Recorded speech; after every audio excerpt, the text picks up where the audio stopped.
You know it's a great event when there's walk-up music. It really is amazing. So a lot of familiar faces. It's been nice visiting with everybody. Thank you for the invitation today. And I just want to thank the Chamber of Commerce for having me. Rob, that introduction, just appreciate that. And Mark, got to talk to Mark, DeCourcy a little bit, and just what a great job you all do, and what an important role that you play in everything that we do. This week alone, I'm going to talk about some stats. A little bit of call to action today. Y'all ready for that? Look, you look at what's going on. You can't seem to look at the news or look at information without seeing some big events, right? This week alone, record heat in the Northwest. Anybody been up there? It's kind of nice normally, right? It's hot now. It's really hot. Newark, New Jersey, a string of 100-degree days, up to 10 inches of rain, flooded areas around St. Louis. Did you all see that?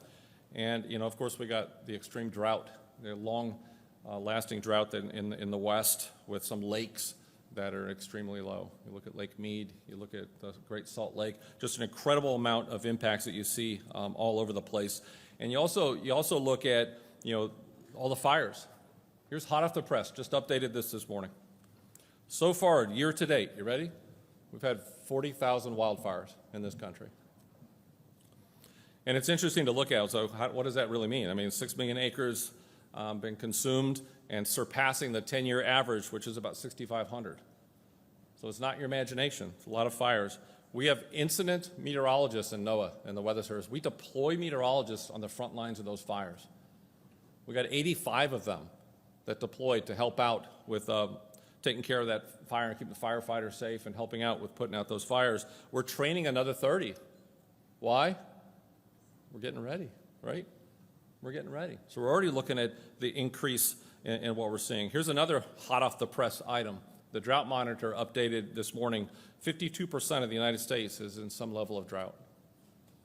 The stats are there. It's really interesting to really look at the stats, trying to put some of this together. Closer to home, you go back to July 2016, Ellicott City, Maryland. It's not far from here, right? Close to Baltimore.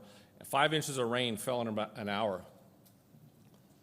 Think about that for a second. It's just hard to imagine that. They got about 6 inches total. So it's not always about that total rain. The rainfall rates are increasing, right? The faster the rain comes down, the harder it is to drain. So that's a huge thing. The ground can't just process that kind of water. It's interesting. What's worse than that? Well, 22 months later, it happened again, right? Repetitive disasters. And I was writing some of this down. I mean, May 2018, it happened again in Ellicott City. You get a hurricane, you get another hurricane. You get a flood, you get another flood. A fire, another fire. Repetitive loss challenges our resilience, right? Challenges our psyche, it challenges our mental health, it challenges our will.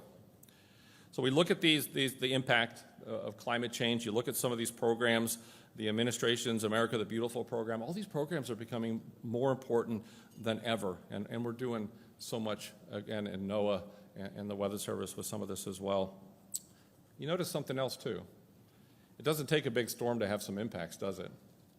Have you noticed that lately? And people are seeing this on the coast. You think about Old Town Alexandria, Annapolis, Miami Beach. I saw this in Louisiana. I spent 15 years of my career in Louisiana and saw some of the flooding with the high tide events. All these extremes that you see is consistent with a changing climate, right? More extremes. Okay, it was a cold day once in a while. That's all part of the extremes, right? More ups and downs with this kind of stuff. So you really look at it, and I come from an operational background, years in the field, a lot of storm surveys. This is about people. It's the people you meet. It's the people that go through these big events. And let me tell you, I want to look at everybody in their eyes. I'm trying. Look at everybody in their eyes and say, they need us. They need the partnership. They need the resilience. And it's incredible to look at the billion-dollar events that are increasing. Here's some stats. I don't want to talk about the number of billion-dollar events. You all see that all the time. Here's a better way to look at it. During the 1980s, we would get an average of 2.9 billion-dollar events a year. Okay? 1990s, 5.3. 2000, 6.2. Not a good trend. 2010s, 11.9 billion-dollar events a year. In the last 5 years, 16.2. Last 3 years, 16.7. Going the wrong way, huh? 2020, we had $22 billion events. 2021, $20 billion events. And so far in 2022, guess what? We've had 9. We have yet to hit the peak of hurricane season. We have yet to hit the peak of fire season. And as many of you know, we have a fall severe weather season. We have yet to experience that as well. So if you think about it since, let me sum it up, 1980 to now, back in 1980, you get a $1 billion event every 82 days or so. Now, we get a $1 billion event every 18 days. For the 7th year in a row, we're predicting an above average hurricane season. That's where I spent the last 4 years in the Hurricane Center, and it wasn't fun running out of names in 2020 and 2021. Our timely, accurate forecasts that we do in NOAA and the Weather Service, look, they're only as effective as our ability to really respond and our ability to be resilient. Hope isn't lost. I talk about those stats because of the real stats. There's no opinion. It's happening. The data's there. The idea is to be more resilient. How do we do that? How do we adapt? How do we become more resilient? We've got to take actions. Intentions are fine. Plans are wonderful. But it's action and solid action that we need. We need to figure out how we communicate science better and risk. I don't think it's resonating. How we communicate science and that risk isn't resonating with the average person until they experience it, until we tell the story. I did a hurricane exercise in St. Bernard Parish, Louisiana. Got done with the exercise, and a wonderful elderly gentleman looked at me at a cane, kind of stooped over, and says, you come with me. I said, oh man, I said something wrong. I thought I was in trouble. So we walk up this concrete building, this bunker. We walk up these stairs to the rooftop. Can you picture it? You can tell I'm kind of tall. He was not. So you can kind of picture this whole thing going on there. And he goes, what do you see down there? And I look off the edge of the roof, right? I see water. I see water out there. So he digs through his pockets. He looks at it for a little bit and shaky hands me a black and white picture. He says, what do you see in that picture? I said, well, sir, I see a baseball field. I see little boys. I see pickup trucks backed up to that field and that baseball field. That looks like a good time. He goes, see that little boy right there? He goes, that's me. I'm like, well, that's amazing. He goes, Ken, that's in that field. Here's this 80-something-year-old man that sees climate change, sees the change that's going on. What a story to tell, and there's hundreds of them out there. That's something you never forget, and I just love telling that story. Resilience. After Katrina, lives lost, property lost, belongings gone. Normalcy seems like it'll never return. Recovery takes so long, and I think pointing to how important that you all are with this resiliency, how important you are. We were talking, Mark and I were talking before this, and I remember giving the first briefing to one of the first business EOCs in this country in Baton Rouge. And it was just showed right there the importance of everyone being at the table. After Katrina, the normalcy is everything. You can't get normalcy until stuff comes back up and running. Does that make sense? You can't get any normalcy until stuff runs. Is it a hospital? Is it a grocery store? What I saw with my own family and I saw in the community, I saw people drop to their knees in tears and lined up for miles when the first McDonald's opened up on the West Bank in New Orleans. Take that in. I saw it. I had family experience that. It was a business. It was normalcy.